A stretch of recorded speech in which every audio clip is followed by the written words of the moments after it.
Assalamualaikum warahmatullahi wabarakatuh. Bismillahirrahmanirrahim. Rabbi syrah li sadri wa yassir li amri wahlul 'uqdatan min lisani yafqahu qawli. Alhamdulillahirabbil alamin. Terima kasih saya Ustaz ucapkan kepada pihak sekolah melalui unit bimbingan dan kaunseling kerana telah memberikan peluang kepada Ustaz untuk memberikan sedikit tazkirah. Jadi semoga apa yang Ustaz kongsikan pada hari ini dapat memberi sedikit manfaat dan pengajaran kepada murid-murid khususnya. Baiklah, yang pertama sekali, marilah kita bersyukur kehadrat Allah kerana kita telah dikurniakan dengan banyak nikmat, terlalu banyak nikmat. Sebenarnya sekiranya kita nak mengira berapakah nikmat yang kita terima, memang kita tidak akan terhitung atau terkira banyaknya. Kita lihat saja pada diri kita. Allah Ta'ala mengurniakan daripada hujung rambut sehingga hujung kaki. Daripada mata, hidung, telinga, kaki, tangan. Lepas tu kita boleh bernafas, boleh bergerak, boleh pelbagai perkara yang kita boleh lakukan. Baiklah. Jadi nikmat yang paling besar sekali dalam banyak-banyak nikmat ini, nikmat yang paling besar adalah nikmat Islam. Islam adalah nikmat yang paling besar. Sebab apa? Kerana cuba murid bayangkan, sekiranya kita lahir bukan di kalangan orang Islam, bukan di kalangan orang Islam. Jadi kita wajib bersyukur. Jadi macam manakah cara bersyukur? Cara bersyukur ialah kita perlu laksanakan apa yang disuruh dan meninggalkan apa yang dilarang. Banyak perkara lah yang disuruh oleh Allah, yang ditegah oleh Allah melalui nabinya, Nabi Muhammad sallallahu alaihi wasallam. Baiklah. Bercakap mengenai agama Islam ini, ada ayat Al-Quran menyatakan innad dina indallahil Islam. Innad dina indallahil Islam.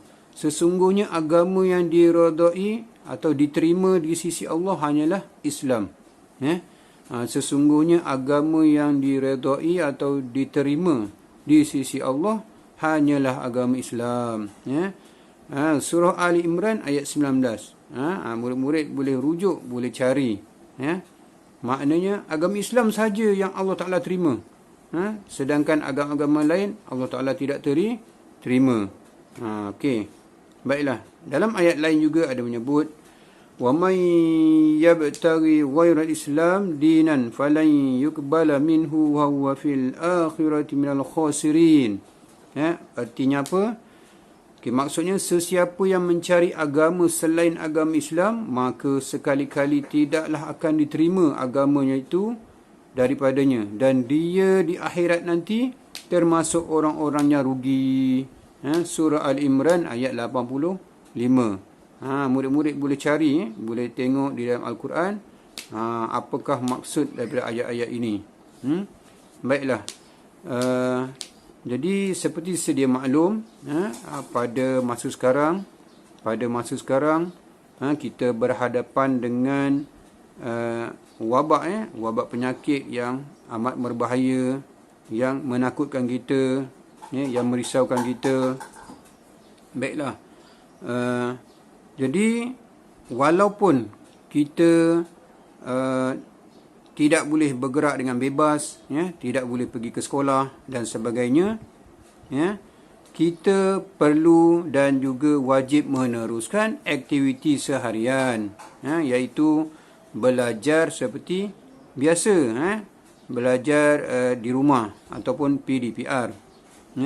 Kita lihat ibu bapa kita, walaupun dalam keadaan begini, ada yang ibu bapa yang sukar mencari rezeki, ada antara mereka yang diberhentikan kerja, kurang pendapatan,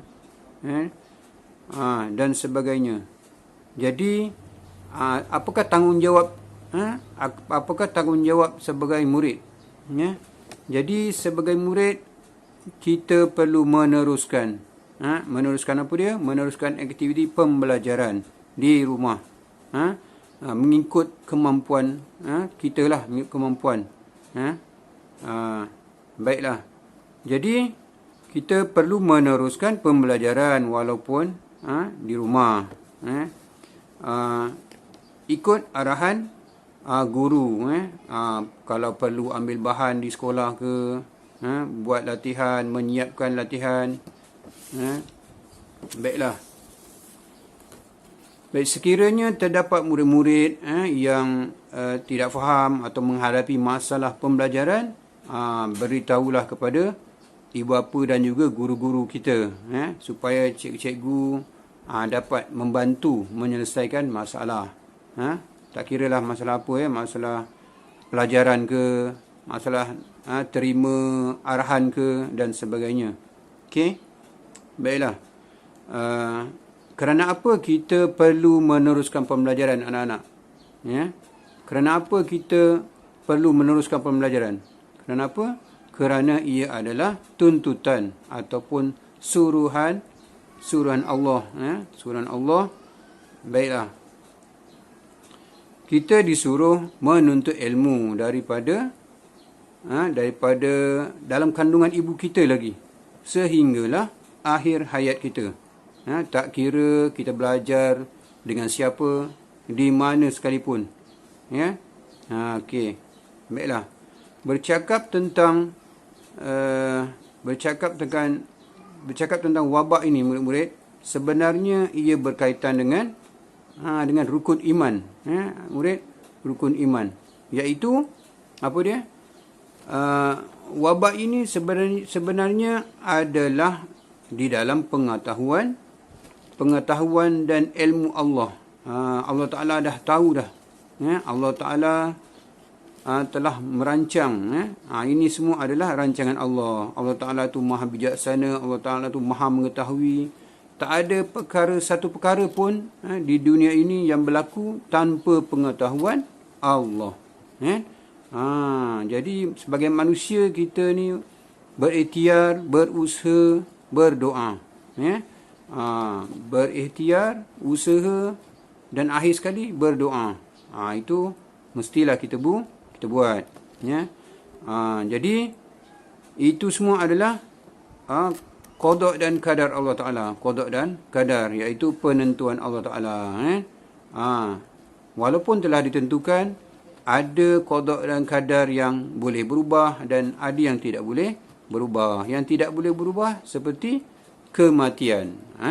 Kematian tu sudah pasti. Kita tidak boleh lari daripada kematian. Baiklah.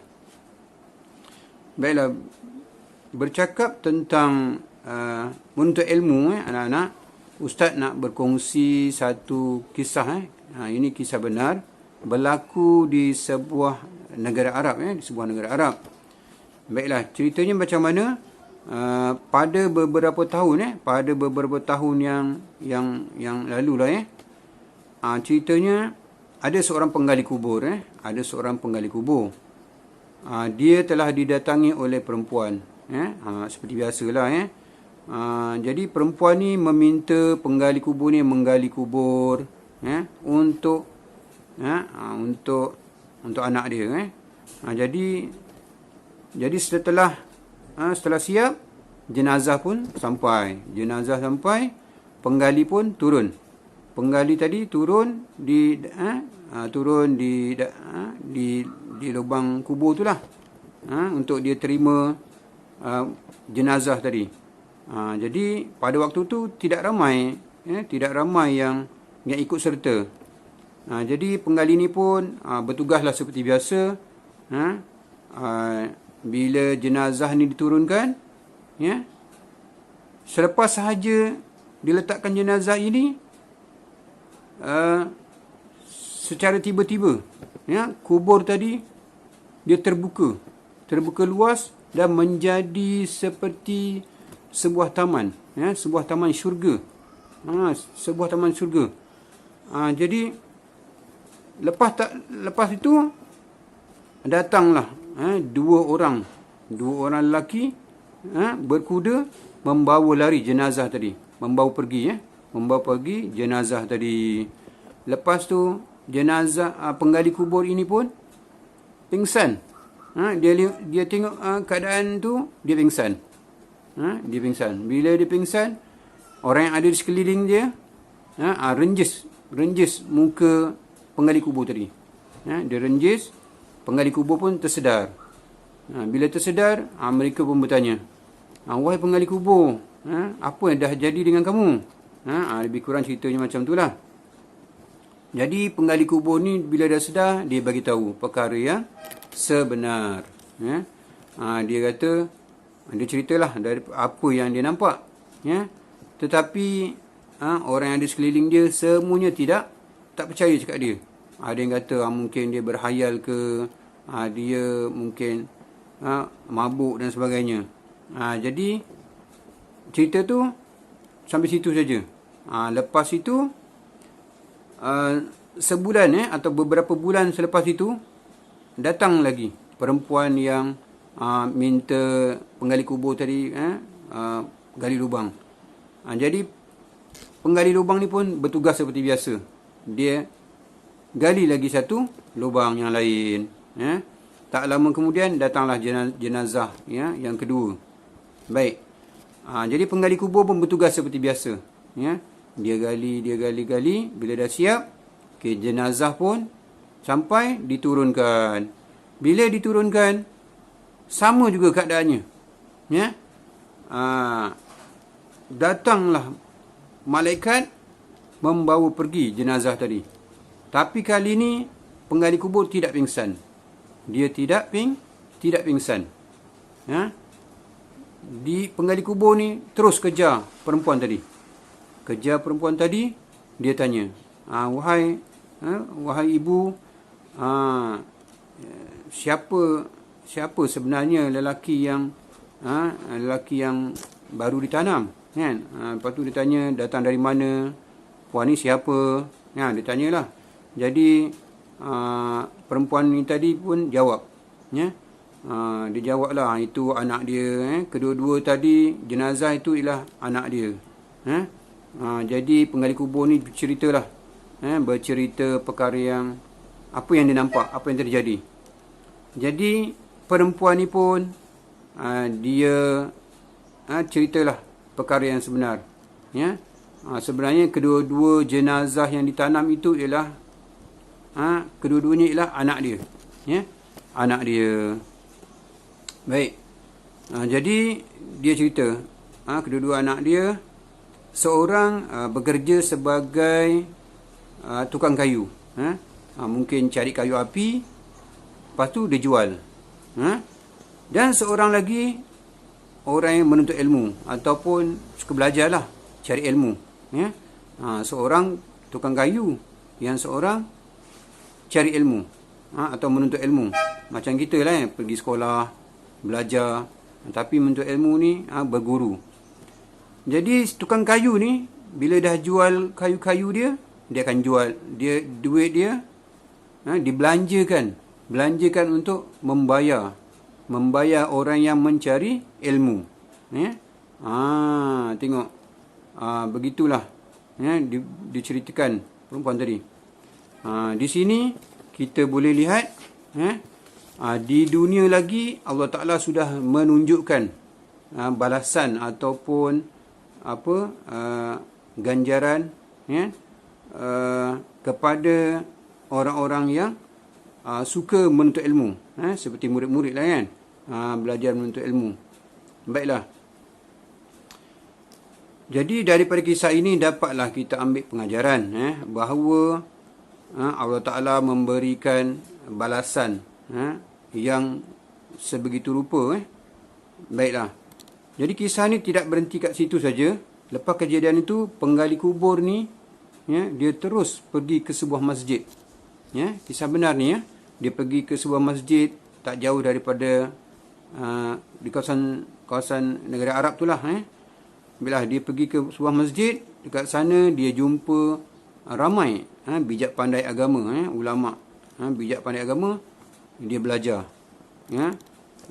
Orang-orang alim tanya kat dia, kenapa kamu nak belajar ni? Bersungguh-sungguh nak belajar. Dia berceritalah. Dia cerita daripada A sampai habis apa yang dia alami. Jadi dia bersungguh-sungguh mencari ilmu, mencari ilmu, dan hasilnya apa? Akhirnya dia menjadi seorang ulama ataupun orang-orang yang pandai agama. Dan bukan itu saja, anak-anak dia dan seluruh ahli keluarga dia menjadi orang-orang yang bijak agama, jadi ulama yang terkenal. Jadi itulah sedikit cerita daripada Ustaz, kisah ringkas. Jadi sebagai anak-anak, kita perlulah ambil pengajaran daripada kisah ni. Kisah benar, bukan Ustaz cipta, Ustaz reka, kisah benar. Jadi sama-samalah kita ambil pengajaran daripada kisah penggali kubur ini. Semoga apa yang Ustaz kongsikan pada murid-murid pada hari ini dapat sedikit motivasi ataupun pengajaran untuk kita semua. Jadi sekian saja daripada Ustaz. Assalamualaikum warahmatullahi wabarakatuh.